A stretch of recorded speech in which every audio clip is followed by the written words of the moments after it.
you. What a beautiful compilation of people. Why, thank you. Kim, nice to meet you in virtual person here. Yeah, thank you. Kim, I'm Kelly. Hi. How are you? It's like a mess in my background. I'm Constance Victory. It's nice to meet you. Hi. Hi. So Kelly O'Malley Mattone, she's a medical doctor specializing in anti-aging longevity. I know her for a bunch of years. Constance is an entrepreneur with her own line of bags, and she's also the editor for our new magazine. So I wanted to introduce you to them and vice versa, and just chat together, because I think all of us bring a unique perspective to this concept of living a long, healthy, fabulous, vibrant life. And I know you're so, like, I've been watching some of your things, Kim, and I'm so like amazed by how much passion and wisdom you have around this topic. And you know, not everybody embraces it. Just because somebody's in the beauty industry, usually it's the opposite, because they abuse you people so much for so long. Yeah. But you found your way, so I'm very thrilled to chat with you about this, and you know, hopefully we can all contribute and learn and have a good time. Good. Okay. Wonderful, wonderful. So you were a model since I guess late 70s, most of the 80s. You've been on the cover of just about every magazine around the world. You've been in movies and films. What an exciting, fun career. Yeah, definitely had its ups and downs. And you also raised a few children, from what I understand, yeah? Yeah, I have 3 sons. Amazing, amazing. Yeah. And so you took a little bit of a sabbatical, I guess, or were you working throughout the whole process? No, I mean, I worked until they got a little bit older, and then I had one that was, well, 2 that really did a ton of sports. So between 3 sons, I'd have them in like 7 sports at a time, you know, together. You did all the driving? I did a lot of driving. I know every hockey rink in Florida for sure. I get it, Kim. I have 3 boys and a girl, and I get it. And they were all active in every sport year round you could imagine. So yeah. It's hard. It's hard to juggle. Fun though, but now your Saturdays, you're like, what am I going to do? I don't have a baseball game, a hockey game, right? It's like, I have all this free time. Well, yeah, it's a good time to transform the world. Okay. Yeah, yeah. So we might as well do that. So the conversation I'd like to have is, you know, first of all, I don't know if you know anything about me, probably not, but I've been in healthcare for about 25 years. And originally I just got involved in the regular healthcare. You know, we had a team of doctors who were selling marketing into medical offices. And along the way, I saw how much of a bureaucracy our current healthcare system is. A very profitable one, but a bureaucracy nonetheless. And a couple of years into that, I was diagnosed with psoriatic arthritis. Oh. So this became very personal to me. I met some really amazing doctors, who one of whom was Dr. Richard Lynch, as Kelly remembers him, I'm sure. Yeah, he was great. Yeah, Rick was diagnosed with terminal lung cancer before, when he was in his early 50s, about my age now, actually. And so he was a medical doctor, board certified, and a bunch of different things. So he spent 2 years searching the world for anything that could help him resolve the chronic illness at the very root. And at the same time, he started working with people and helping them do the same thing. So he helped me permanently resolve the arthritis part of my diagnosis within 90 days. Wow, okay.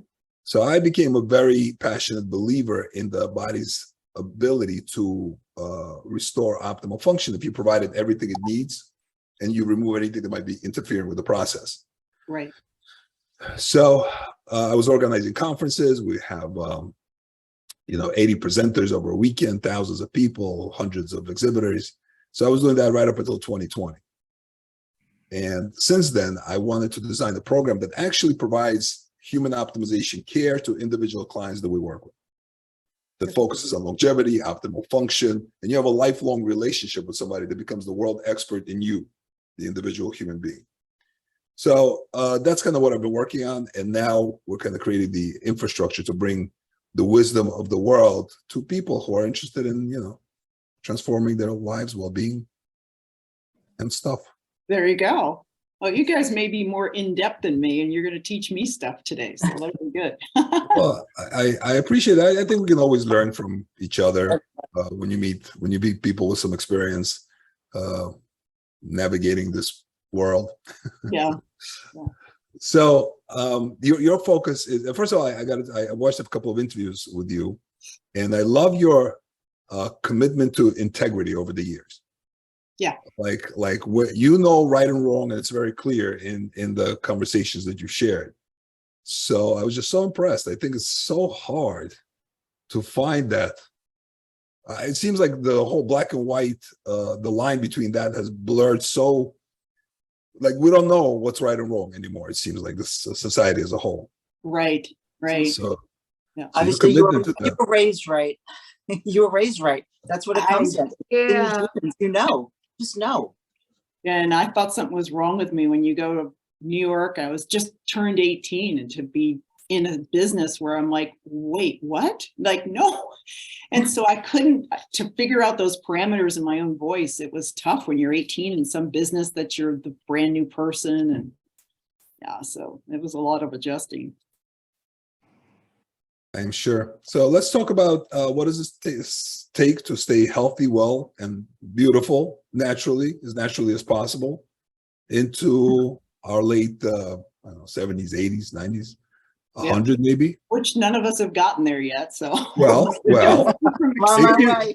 it can be a goal. It can be a goal. I was telling somebody, I was doing an interview, and I was saying that, you know, I'm not particularly attached to living past 100, but you know, like Jean-Louise Calment, this is a lovely woman from France. She lived to be 120.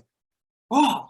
Yeah, 122 and 164 days to be exact. Wow. But yeah, so she was healthy, cognizant, well, right up until the very end. Amazing. So I said, you know, if I happen to live to be 120, if God blesses me and the science catches up, I'll be a very sexy 120-year-old. I'm going to wear cool hats. I'll have bow ties, you know, really latest fashion outfits. I'll be very, very cool. Yes. So You'll why be not? rocking it. Why not? Why not do that? Yeah. But Very you talk good. to the average person, it's like, I don't want to live past 80. Why 80? Yeah. Why 80? I mean, Well, if you're healthy. Maybe because they think their body breaks down and Oh, yeah, things start to fail. Yeah. So if you're miserable. We've been sold this idea that, you know, by 80, that's it, it's over. But, you know, I don't think so. I just think that the problem is that our system is so focused on disease management that it has become like the accepted reality for all of us, that after 60 or 70 or, you know, or 80, that's it. That's, you know, it's all downhill. And I don't think it has to be, because there's just so much science, so much technology, so many brilliant people that are focused on longevity and optimal function, that we could use some of this science and technology, not just to manage disease, but actually to, you know, live healthier and longer lives. I think we have a lot more to discover, which is great. Well, it's like, you know, electric cars and all of this technology over the last 20 years, it's been growing like so fast and become so prevalent and so transformational. I mean, a cell phone today versus like 20 years ago, computers today versus 20, like all of that. I think longevity is at the very beginning of its inception, and the possibilities are wonderful. Yeah. Which is too bad that we didn't know what they're going to, like, younger people will benefit more because they can start earlier, but we only have what we have. Right. So, you know, one of the things I was telling people is that, you know, we're very well versed in financial aspects of retirement. So they tell you, you know, invest your money when you're young. It grows geometrically. So, you know, what you invest today, it'll be worth a lot when you're ready to retire at 65 or whatever that number is. But nobody talks to you about like proactively creating the foundation so that not only do you have money when you retire and time, but you also have the life energy necessary to enjoy all that. Exactly. And that takes as much of an investment and learning process and advisories as the other. Yeah. And I think so this would be a great economy to evolve, this longevity human optimization economy, where you have people with the fiduciary responsibility to keep you alive, functioning optimally, and looking fabulous. Yeah. Yeah, that's cool. That's great. Where do I sign up? It's the dotted line. Yeah. So Kim, tell us a little bit about like your plans. What do you do to stay youthful? You mentioned something you do with your skin. I don't remember what exactly you do with your skin. Dr. Mattone also has some secrets.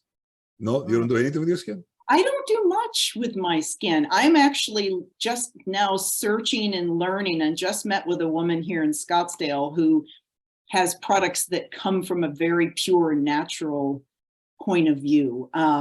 There's so many products out there between skincare and different procedures that can be done. So you probably have read that I haven't done any, procedures on my face. So this is 62, and this is what it looks like without surgery. So that I felt that it was important that there's somebody had a plumb line to say, this is it without messing around. And this is all the other stuff was done naturally. So, but to find natural skincare is very difficult. And so I'm excited and I'm trying to learn. She's giving me ingredients and things to look for that are beneficial and things to steer clear of. And I'm sure it's a whole learning curve, but I'm excited to dive into that more. So I started using her product a couple of days ago.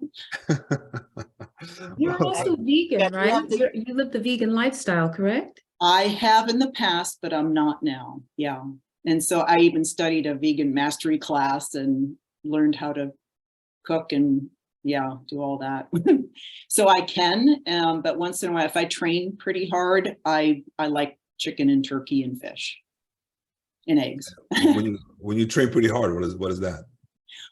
Just if I'm doing workouts, maybe twice a day. I grew up swimming. I swim 5.5 hours a day. So for me, and I've run 8 marathons. So I'm sorry, one wasn't enough.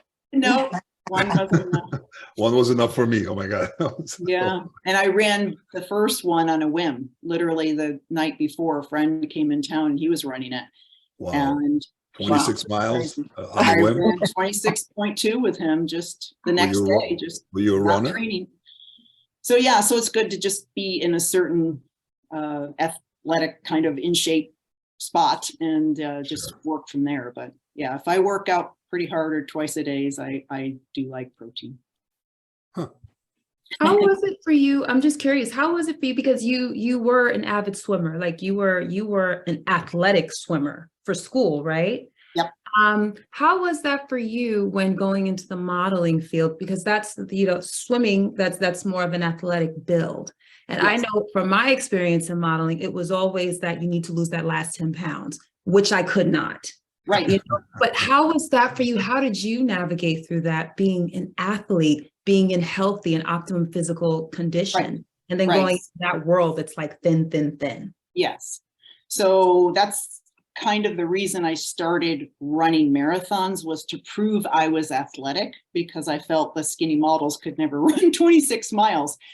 But when I was discovered, I was 17 years old. I was a senior in high school, swimming 5.5 hours. We were #1 ranked in New York State in a medley relay. And so it was important to me. And it's also a performance-based mentality. So I was performance-based on good grades, fast swimming times. So that's how I felt good about myself and my strokes, and how I got positive recognition. So when I went to New York City, who cared if you had fast swim times? They just wanted you to be super thin. So I was discovered at 17 before I went to New York, and I was 145 pounds, 5'10", and swimming 5.5 hours a day. I was lean, fit, strong, healthy. And they said, you need to lose 15 pounds. So I go on this terrible diet. Back in 1978, they really just had Atkins. So I went on this high protein diet of not eating anything. And I remember just begging for an apple. All I wanted was an apple. And they're like, but you can have more bacon. I'm like, I don't want bacon. I don't want an apple. So it was a hard, weird learning curve of what worked and what didn't, and everybody's body's different. But I definitely needed fruit and carbohydrates. Yeah, the protein didn't do it for me. Pure protein. Yeah, I mean, there's definitely a lot of different philosophies in and around nutrition. Right. And I've tried the gamma, Yeah. from water fasting to all meat and everything in between. Me too. Yeah. Juice fast, vegetarian, vegan, pescatarian. Yeah. That not work for me. You'd think by now we'd figure it out, but still we're so confused. It's true. Yeah. I'm sorry, Kelly, what did you say? I said, no, pescatarian would not work for me. I can't. Why? It's delicious. Salmon, wild salmon? No, I don't eat fish. I don't. Do you have an allergy? No, I just don't like it. I mean, I'll have shrimp and lobster, but that's about as far as it goes. I can't. Wow, you're the first person I've met. And really? Yeah, fish? who like Oh, doesn't like fish. Oh, really? Yeah. Give me a steak and potatoes. I'm that kind of girl. I like I'm a steak. potato I like girl, steak. too. Yeah. That's very cool. So you mentioned in some of the, I think, interviews or something I read about you, that you grew up going to church every Sunday. Yeah. How do you feel like religion, structured religion, helped you in your view of the world, in your, choices to live life? Yeah. And that because I was thrown immediately from a small town of 25,000 into living in New York City at the age of 18 by myself. Right. Exactly. So yeah, you kind of, and I was an elder of my church. I was in a Presbyterian church at 17. They asked me to be an elder of the church. So 17. Yeah, they wanted a young perspective. Okay.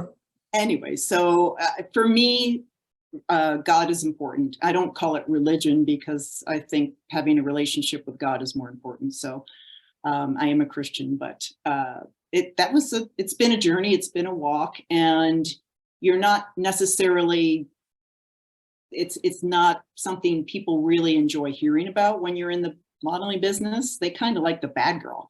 So it was tough to stick up for myself and to develop healthy boundaries at the age of 18. And just knowing that certain things didn't feel right and were wrong. And it was nothing your parents could teach you, because nobody would ever think to discuss with you, so if this person does this and you're in a room along with this person, but you're kind of working and then you need to do it. It's like, you just had to learn as you went, like, nope, that doesn't feel good. And I'm not putting up with that. And I think guys realized quickly, I must have had this. And I grew up with one sister, so I didn't have brothers. I wasn't fist fighting when I was young. I didn't even play contact sports because it was swimming. But there was something about me that just wanted to pop a guy if he got too bad in like a test shoot or something. I'm like, I'm not putting up with that. And I don't know where that came from. There was this healthy respect of self-preservation that I had at a young age. That's so interesting. I one of the things I usually find perplexing is that our society has changed so dramatically, especially over the last couple of years, and they come up with new laws to try to maintain the proper behavior of a population that wasn't raised well. Yeah. So there's not that foundational innate understanding of what right and wrong is, going back to that.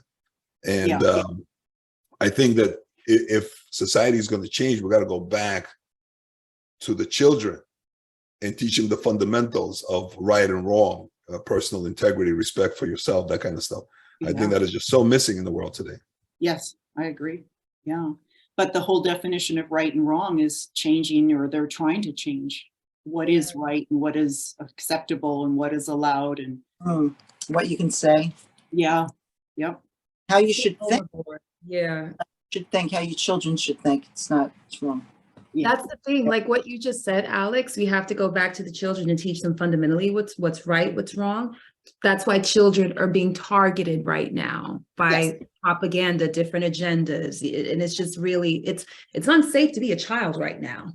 Right. to be honest. Well, Yeah. I don't know I don't know, like seeing all this, I don't know if it was safe to be a child for the last maybe 20, 30 years, because this is just coming out now. We're just seeing it now.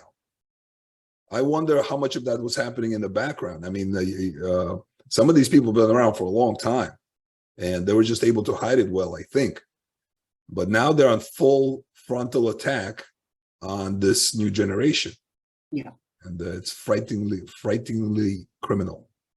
Yes. And more people, good people need to stand up and say, we're not putting up with it. Yeah. Right. Good people usually have jobs and they're busy and they're raising a family and they're afraid to say anything because they're going to lose everything. Yep. So, But you know what?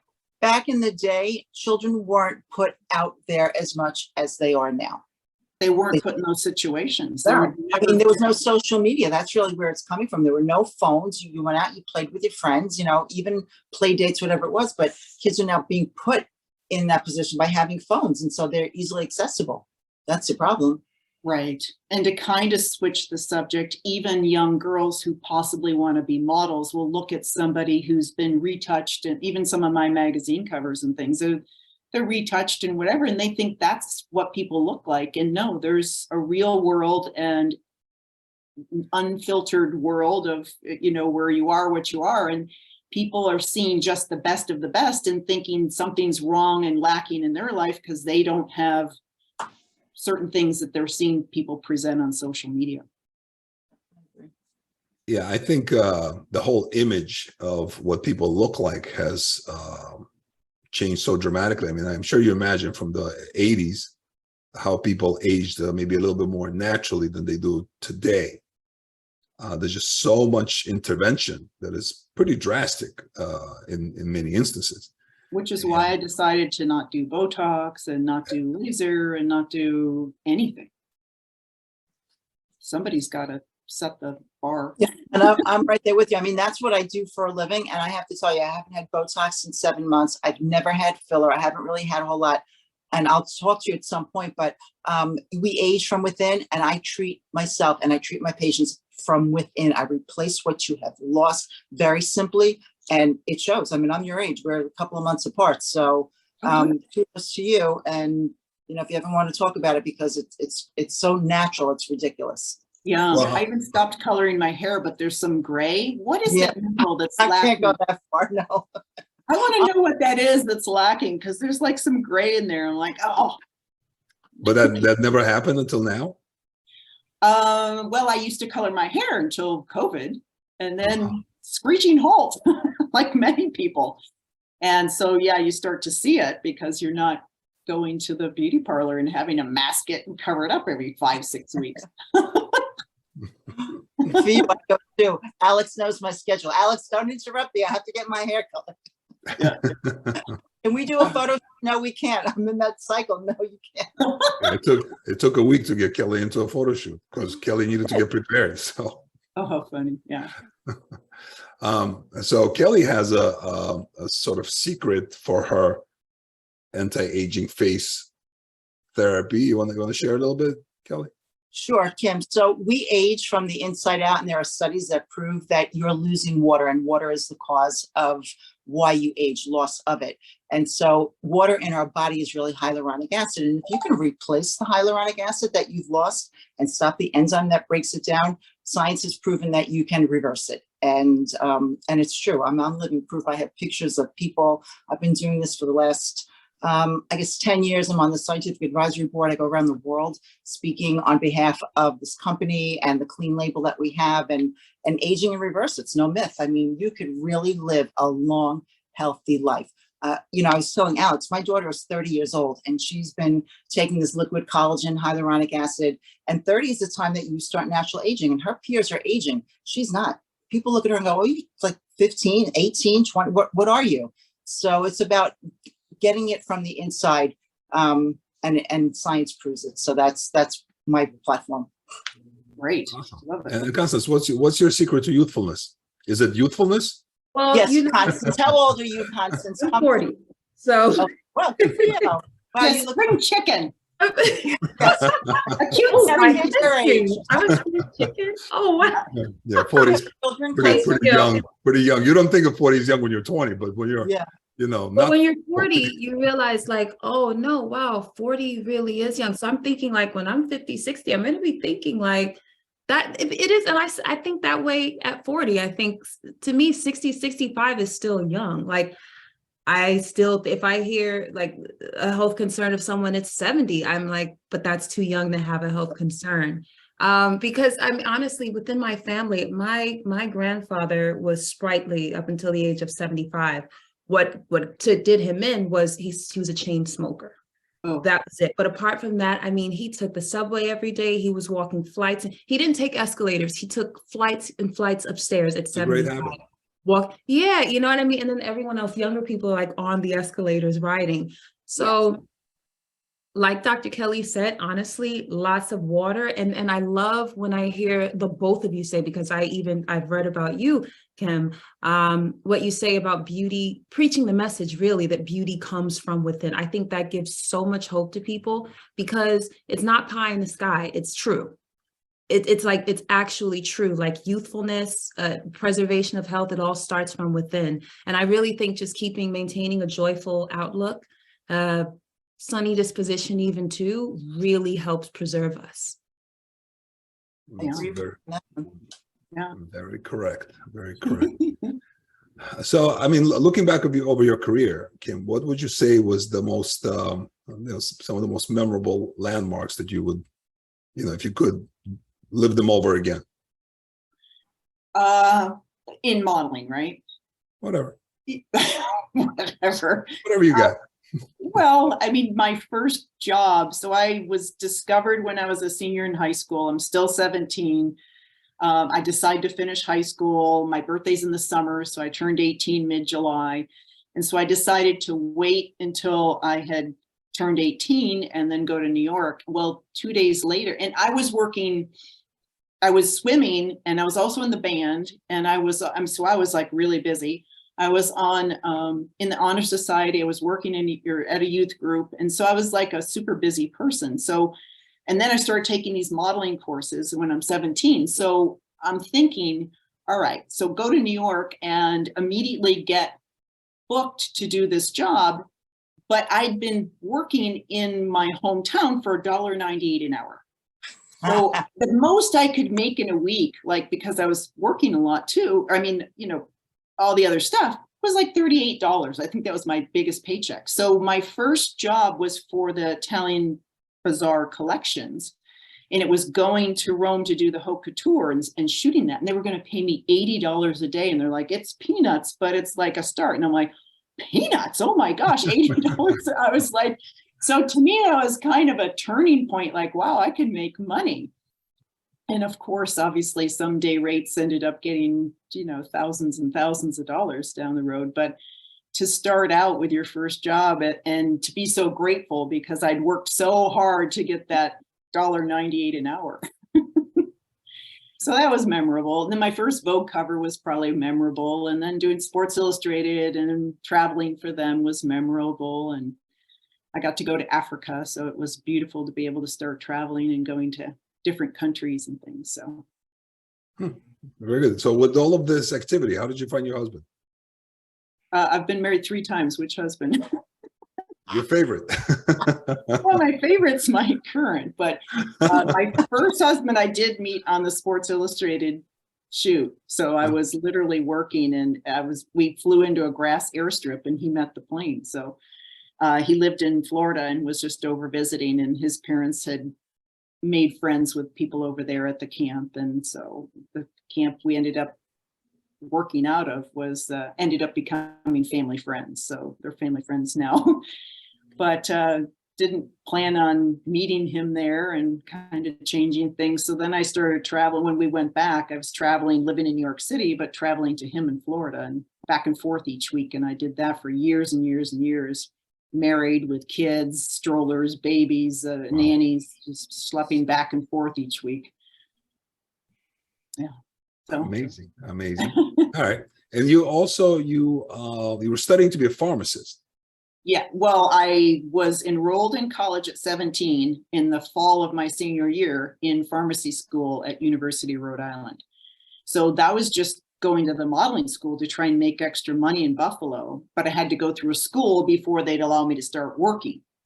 But back in 78, it was like a charm school. It was how you walked, and I mean, silly stuff that you don't think of now, or models would never dream of doing now. But back then I got called out one night by the owner, and I thought I was being kicked out of school because I always showed up with wet hair, and I didn't buy in. I didn't know how to pluck my eyebrows. I didn't know how to put makeup on. I was a tomboy. So I thought, oh my gosh, all these other girls that were intimidating in class, I mean, they had their bags and they had their portfolios, and they were all like decked out and really into the program, and not me, boy. I just kind of show up and do my thing. So like, Just did 5.5 hours worth of swimming. yeah, I felt like a fish out of water. I mean, literally my, didn't belong there. So I'm like, okay, they're kicking me out. And they're like, how would you like to go to New York to model? I'm like, no, I'm going to be a pharmacist. And my dream in my head was, my thought in my head was, okay, carrot sticks for dinner, hair and rollers. I'm like, that's not me. Right? Because swimming 5.5 hours a day, I'd have a piece of cheesecake before dinner. Because I mean, we burned so many calories. I mean, we were just ravenous. Well, let's talk a little bit about diet for a second, because, our understanding and perception of diet has transformed, I think, also over the years. There's so many different concepts to it, as I said. But for models, I mean, you guys were mostly on water and carrot sticks, from what I understand. You didn't eat well, yogurt maybe, an apple here and there, but mostly it was starvation, I think. Yeah. Well, it's called intermittent fasting now, so Yeah, maybe that's good. Yeah. Yeah. But back then, I mean, so I had some store, and it was always hit or miss in learning and what you can eat and what you can't. And your body's talking to you and saying one thing, and your mind is saying, no, you're going to get fat. So it was this constant, still kind of this constant thing inside your head that's like self-preservation of, I need to eat something, versus no, I want to stay thin. So it has obviously evolved over time. And now that I'm 62, I need to be a little more gracious about my weight, because hormones start getting in the way and things don't look the same as they did when I was in my 20s. Let's just put it that way. Well, that's the case usually. Yeah, but it was just a learning process, and literally watching what other girls would do. And I mean, some girls could just eat whatever they wanted, or some girls would smoke cigarettes and then not want to eat. And I'm like, don't want to do either one of those. So it was what really worked. But I was on set for Irving Penn, who was a very famous photographer back in the day, for Vogue. And I was doing a shoot for Vogue. And well, that morning I decided, I woke up and I'm like, I'm fat. I'm not going to eat today. So was on set, and literally it took, you work from 9 until 5, right? So from 9 to about 12:01, we're doing hair and makeup, and they'd iron the clothes. And if you worked with Irving Penn, if your ear showed, like here, they'd put makeup on your ear. Any skin that showed, he would put foundation on to make all of the same color.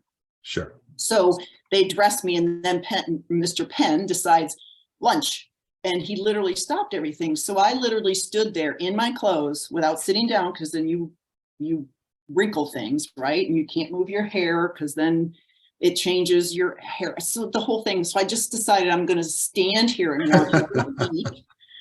And, then I'll be fine. And I'm just not eating because I'm fat today. And this is the way I'm going to lose weight, right? I finally get on set after they've all had lunch. Now, meanwhile, I'm miserable. And so I get on set. He looks in his lens. He was using a 4x5 Hasselblad. And he'd look through his lens, and then he'd look up, and he looked at and I worked with Vogue all the time back then. And he'd look down his lens again, and he looked at the editor from Vogue, and he's like, I can't work with her. There's no life in her eyes. He says, leave. And he kicked me off set, and I never worked with him again. Wow.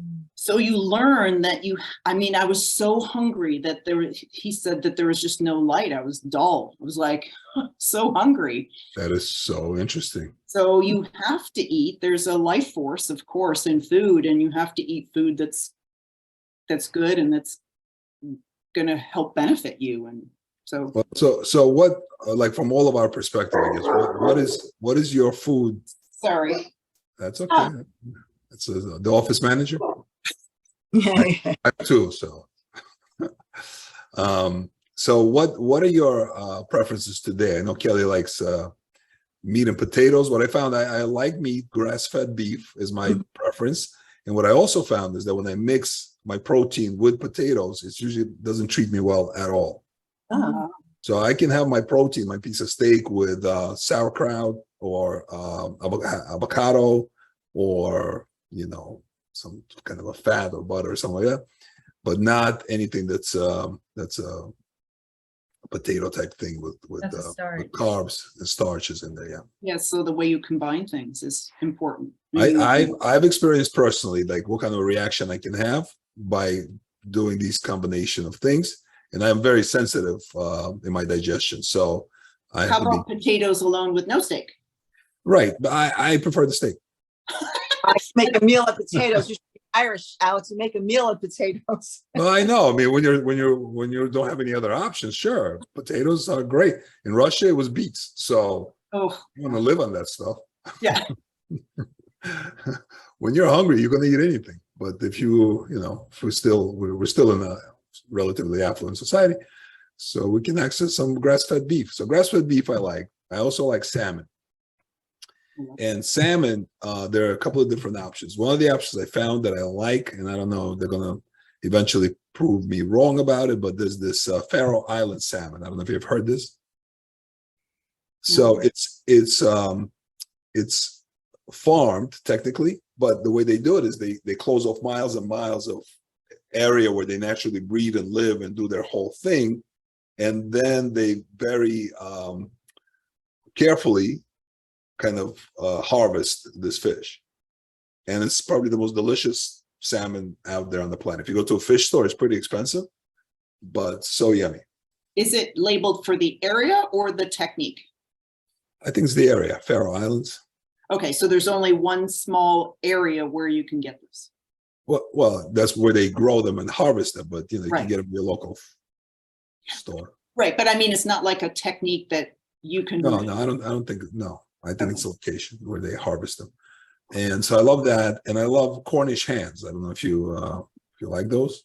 I don't know how to make them. Oh my God, it's like nothing to do. You like a turkey. Usually they come frozen. Turkey. They're little tiny guys. You defrost. You cut them in half.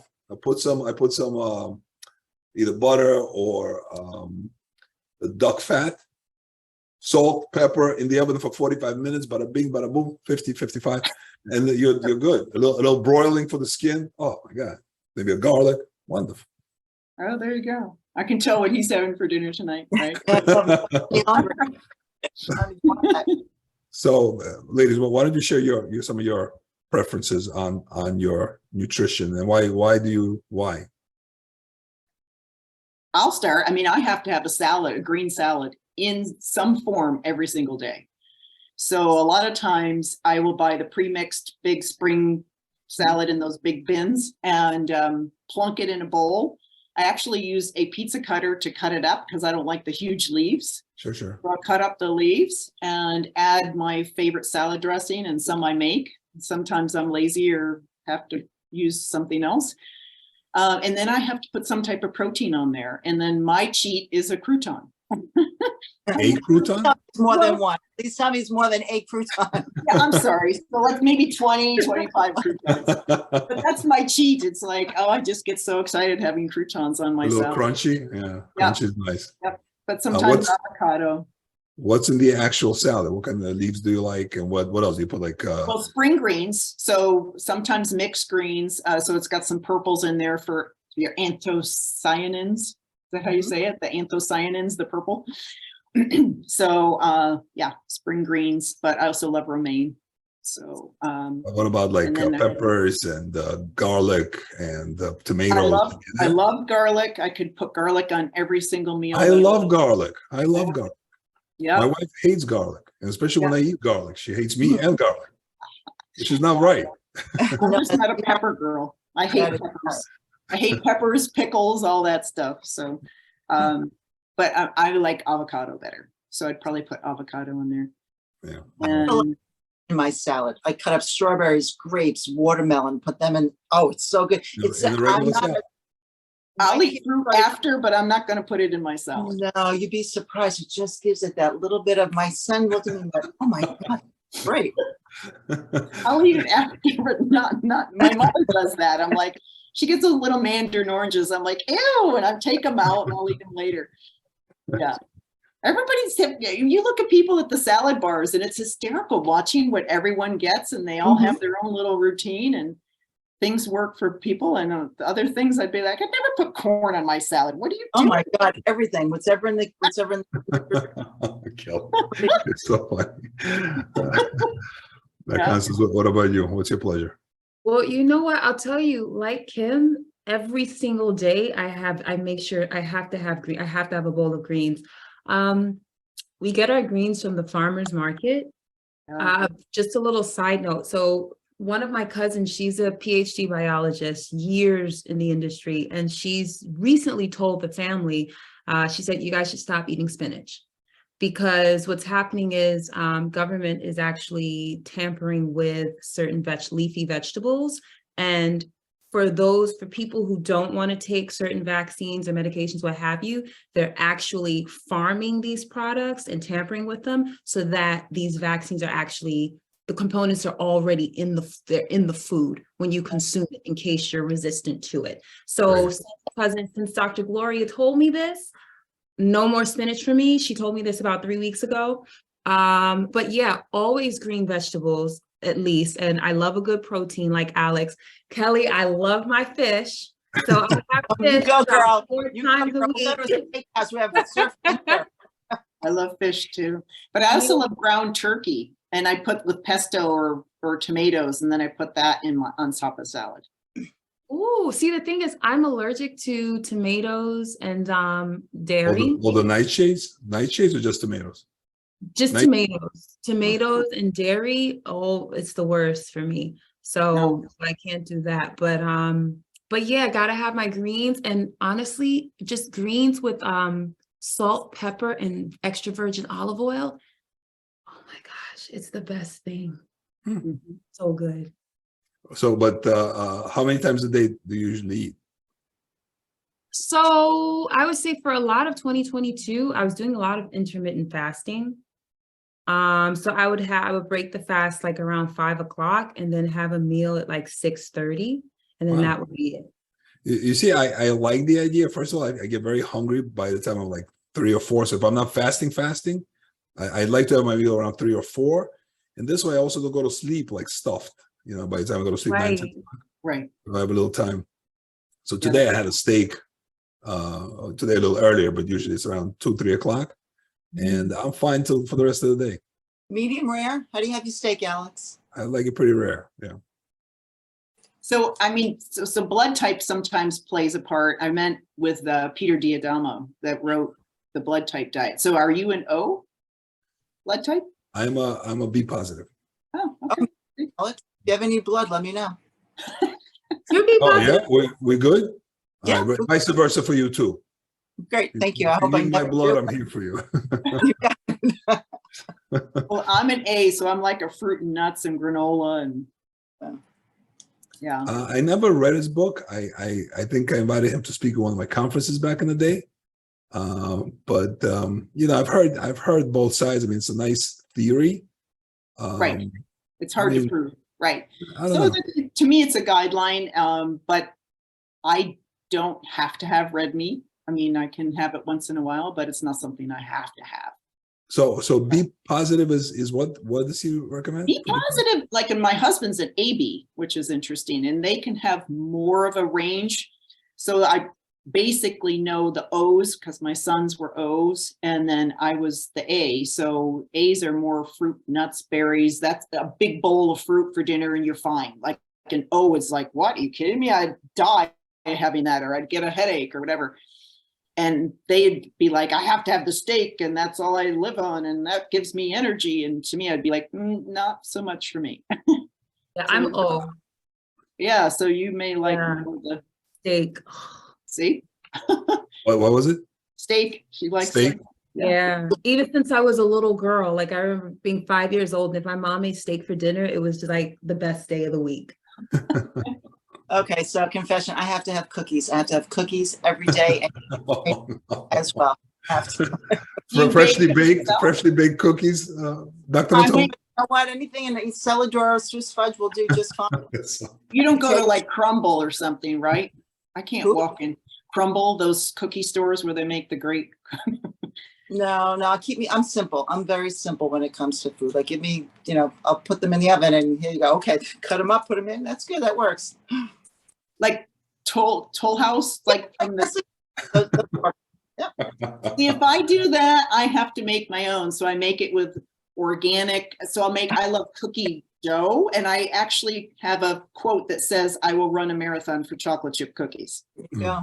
So yeah, so I would make the cookie dough, but I would use organic coconut oil, and then I'd put in like flaxseed meal, and I would, instead of egg possibly, so I could have it raw, and like do all my little things and put like almond meal instead of the white flour. And Well, yeah, so that's so interesting. I mean, how did you evolve in this whole process? That I've been promoting this stuff for over 20 years.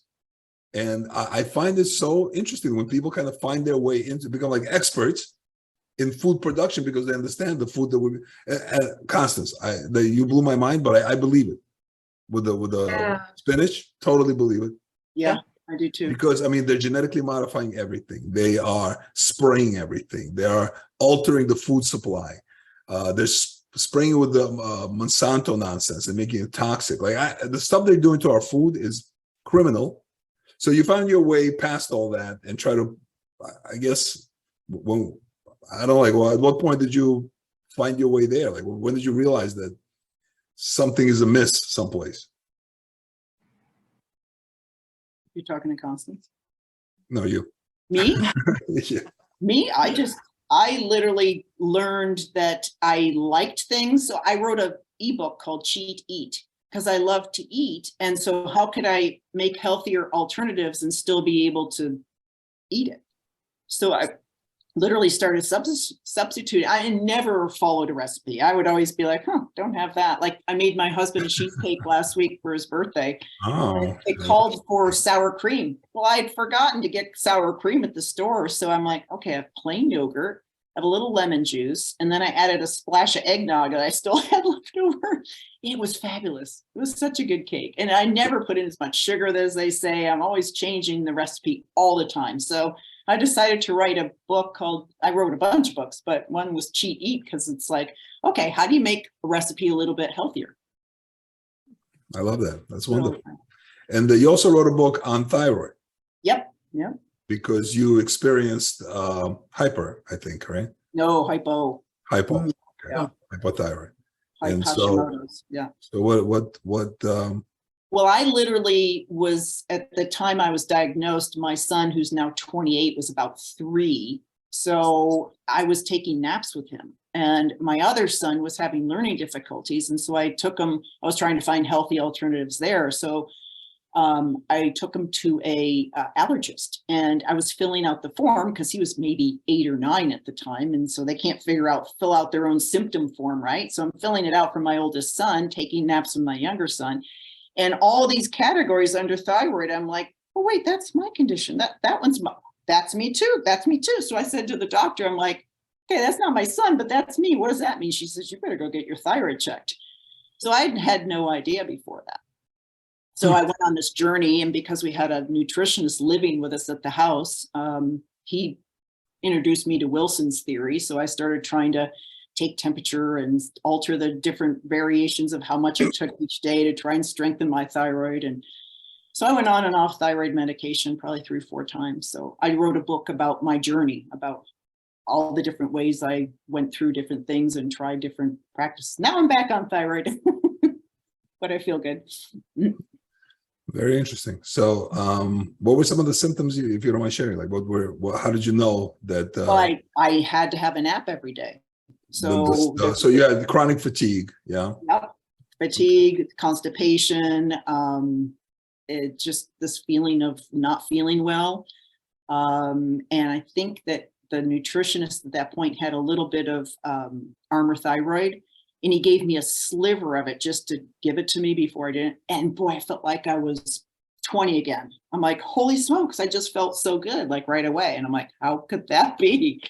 So went to a doctor, and then I went to an old gentleman in Beverly Hills, and he was an endocrinologist, and he did some stuff that they no longer do, which is crusty elbows was another sign, like dried elbows. So we felt my elbows. Of course, they feel your throat and make you swallow to see if you have little cysts.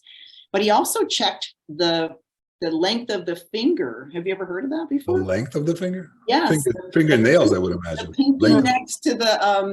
next to the line on both sides. Some people's pinky, when your hands are flat, one side is shorter than the other. Your pinkies might not be the same length. So if they don't go to the joint of your ring finger, you may have thyroid in one side of your family or the other. So that's what this older gentleman said. Well, back in the day, doctors actually did doctoring like that. You know, they would try to find. Now the only way to do doctoring is to put you in a very expensive machine, bill your insurance for as much as money, and not tell you anything like the outcome. Nobody cares about. They just care about the whole process of testing and checking. But go to the doctor. Like my doctor, worried that they don't misdiagnose you and then you sue them. So that's another. Right. There's also that. Indigenous society that we live in. That sucks too. Well, the reason they would sue a doctor, from what I understand, is that they don't have like an ongoing trust relationship. Yeah, if you meet a doctor for the first time and they're telling you, you know, let me see your finger, if it's mashed, you might be like, oh, you misdiagnosed it. So yeah, but if you have like a lifelong relationship with a physician, you're not going to be doing that kind of stuff. Yeah. My doctor, Dr. Mitchell Kirk, he's 90. He wrote a book, Prescription for Long Life, Essential Remedies for Longevity. He's actually living his message. 90. He's full-time working, sharp as a tack, handsome, unbelievable. A stud. Yeah. Dresses nice, right? Dresses well, very sharp. I love him. And Alex, does he have a son? A grandson? Or great-grandson. Grandson, I never asked him about his. I'm not a cougar. I've dated 10 years younger than me. That's not good. You know, maybe 5 years younger will be helpful. A date would be a nice thing. Don't laugh. It's not funny. I had people inquire about you actually, but they're of the internet. Like who needs that? Yeah, no, it'll happen. It'll happen. My husband's 5 years younger than I am. Good for you. Does he have a brother? No. No, I wish he did. You have a brother? You're the best. You never know. I know. No. Yeah. All right, so listen, I think we did a really good job here today, ladies. I so appreciate that. Any final thoughts, questions? I'll let you all get back to your day. Plans to re-enter the modeling industry? No, I don't even have a modeling agent. So it's a different business, and they don't necessarily book you anymore on your looks. To me, it's the numbers, social media numbers. And it's a big turnoff. Interesting. It's a big turnoff for me. What about acting? No. Nope, I'm too practical to act. So I loved broadcasting. I found that I'm more of a natural teacher. I enjoy giving people information. So portraying what I learned and encouraging and helping other people by what I've learned. So I want to do things from that point of view. And I love broadcasting. I love being practical and able to give facts and encourage and help people. So. Well, on that note, I think, you know, our society needs a lot of help as it regards their health and well-being. And the way I started this whole conversation was telling you that, you know, the entire system right now, 4.1 trillion of it is focused on disease management. Yeah. The expense is growing geometrically, so there's no way they can afford it unless they try to socialize it and take the whole system under the auspices of the government. And that's a nightmare that I don't want to live through. Right. So if we can create an alternative system where we assign a practitioner to our client, they work under the direction and training of world-class experts in longevity, human optimization, agelessness, like Dr. Mattone here. And so you have somebody that knows you better than anybody on the planet, and they're connected with the world experts in how to keep you healthy, well, optimally functioning, looking great, hopefully for a very long, like we're going to add a decade minimum to a personal life of like amazing decade. And so it's not going to be insurance. There's no insurances involved. It's all doctor to patient to client relationship. That's it. And so I want to sell this model to corporations, executives, CEOs, entrepreneurs, people who kind of depend on optimal function for their bottom line. And I hope that, as we develop a friendship, Kim, that you'll help us transform the world. Great. I mean, part of it's mindset, like these younger people, they want to see it, do it, experience it immediately, and then worry about the consequences later. So preventive medicine is so much more a mindset of, ooh, I'm going to watch that now because I don't want to have to pay for it later. And we're not programmed that way. Well, we're not programmed that way because we're miseducated. Yes. And not by accident. I mean, why did it take us, unless you develop some kind of chronic illness, like as a human being, to awaken to this whole system as a sham, if you ever awaken to it? And, or, you're in your 50s and 60s before you're like, what, that makes absolutely zero sense. Constance started figuring out a little earlier, and like she has access to people that tell her don't eat spinach, but some people live on spinach. Yeah. So was there a certain region that spinach came from? Do you know if it was a type of spinach? I'm very curious. You know what? I'll ask her. I'll text her tonight and ask her, but she told me spinach. So I'm taking it as all spinach. And just raw, correct? I mean, if you cook it, I wonder if does it destroy? No, it's you know why? It's in the DNA at that point. It is in the DNA. It is in the DNA. And she told me, she explained this to me on Saturday. And she told me that they're injecting, she called that, it's called suicide seeds. That's the term, suicide seeds, to grow the plants, to grow the crops. And it's something, it does something so that like the crop can only last for one season and then it kills itself, like it dies.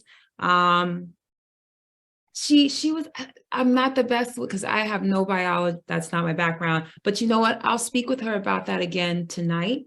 But yeah, she explained it to us on Saturday. And she said, yeah, stay away from spinach. And she actually encouraged, she said that she doesn't even trust like getting Whole Foods, fruit and vegetables. And it just doesn't matter.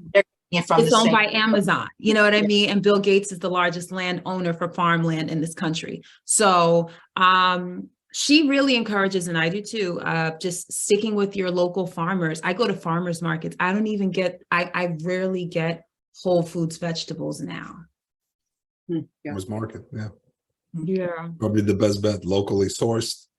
Yeah. And really, the government, they're buying up farmland and making it even more difficult for farmers to really even sustain their land. So, I mean, the best bet, she was talking about this with us, the best bet is really if groups of people can come together and just purchase farmland and grow their own crops. The best thing to do right now, you want to get a farm, you want to get some animals, you want to grow your own crops. So, and she writes for prominent medical journals. She's a biologist. So she doesn't share this with everyone, you know what I mean? Because you can't, they'll shut her down, which is worse. Right, exactly. Right. So she tells us, but yeah. Okay. Sharing, appreciate that. Absolutely. Yeah, exactly. Yeah. No, we help each other with the little tips that we have, with me with this liquid collagen hyaluronic acid, it's biggest life changer. And I've been able to change so many people's lives. I've watched arthritis go away. I mean, I've watched, we're not a disease oriented kind of thing, but lines and wrinkles go away, ages. I talk myself right out of a business in my office because I try not to inject Botox, and people are like, there's a better way to do this. So I have a little platform within my office, and that's really my goal, is to educate people on how you can prevent yourself from getting sick, from aging, and you can also stop it once it's occurred. You can bring it back. So I probably need to get some of that. So good. It's so healthy. We're clean label. It's a single source, made in the USA. We're good people. We are a humanitarian company, clean label. Actually, Forbes, my CEO I've been on Forbes list 2 or 3 times as the most transformative CEO. Newsweek said we're one of the top 100 places to work for.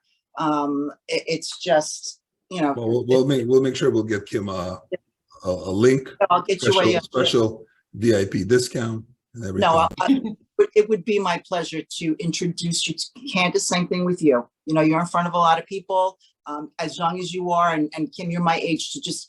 I will put something together for you and send it to you. Okay. Seriously. Yeah. Thank you. Thank you. All right, my beautiful friends. I think we did a great job today. You know, Thank not you. patting myself on the back, but we're a good team. So we're going to use this interview to write the article for the publication, and you know, hopefully we'll get to we'll chat again next month. We'll promote that, and you know, hopefully this is the beginning of something beautiful. Great. Excellent. Well, Ladies. Kim, I've always been a fan. I grew up with you, and I think you're terrific. And to hear you just be such a normal person. I mean, you could see that in your being, but it's really refreshing. You're refreshing. Candace, you too. Both of you. Really sweet. Yeah. Ditto, ditto. Yeah. Yeah. All of us. We're all refreshing. Yay! Okay, ladies, have a great night. Thank you so much. Thank Thank you. Bye, have a good night. All right. Bye.